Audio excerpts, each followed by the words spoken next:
Emmanuel Withers is a soul singer.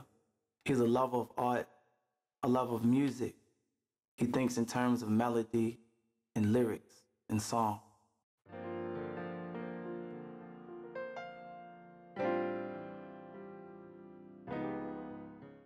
I first discovered I could sing when I was about 16 years old. Like I thought I could rap back in the day, like a lot of guys from New York. I used to write songs, and I wouldn't invite girls over and give them my hooks and my choruses, and I would sing to them. And one day a girl came over, she said, why don't you sing your own choruses, as I was singing my chorus to her. So from that point on, I realized that wow, like maybe I could sing. Like maybe I could do this. I was already writing songs. So from that point on, I started writing songs where like I could sing them.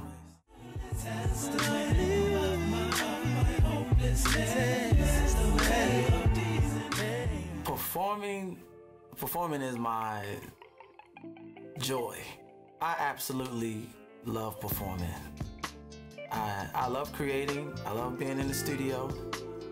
That's awesome for me, but being on stage and being able to bring art to life, being able to have that real-time connection with the audience, there's nothing like that. Like, for me, when people see me perform, I perform my songs differently every time because I feel differently every time. My mood is different, so it's going to come across in the song.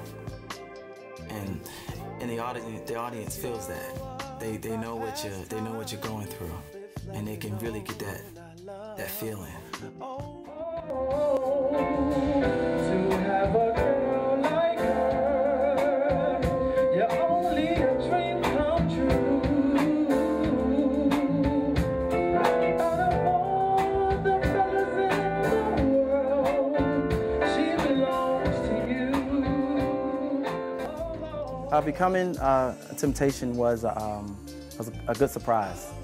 I replaced Damon Harris. He's the guy that replaced Eddie Kendricks in the original group back in the early 70s. He was such a close fit that Eddie Kendricks himself gave him the nod. He's from Baltimore, like myself. And he's actually on Papa Was a Rolling Stone and Masterpiece. I thought it was Eddie Kendricks, but it's actually Damon Harris. So he passed away from prostate cancer last February, and they were looking for a singer, and somehow the word got to me to sing first tenor. And Eddie Kendricks is one of my idols, so I have all his solo albums. So to sing his part has been like a dream. Even though I love old music, I love Motown and everything that came from there. Even before then, like Sam Cooke. Before then, Nat King Cole. You know, but I was born into hip hop. So like I naturally bring my modern flair into the older, you know, sound. And it kind of blends together well.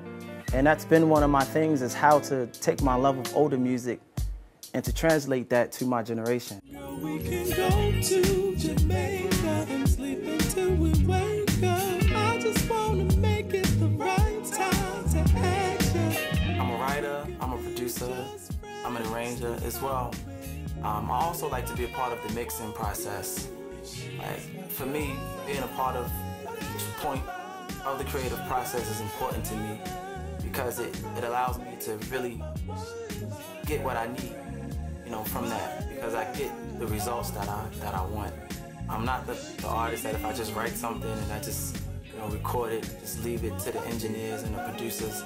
I like to be in there, so if they're gonna be in there till 4 a.m., I really like to be there until 4 a.m. What inspires me is that I want to be a great artist that's remembered.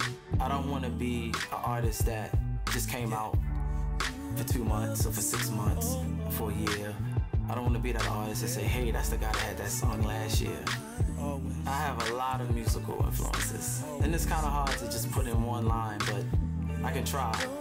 Donny Hathaway, Marvin Gaye, Eddie Kendricks, Sarah Vaughan, Mahalia Jackson. I mean, the list goes on and on and on. I love music.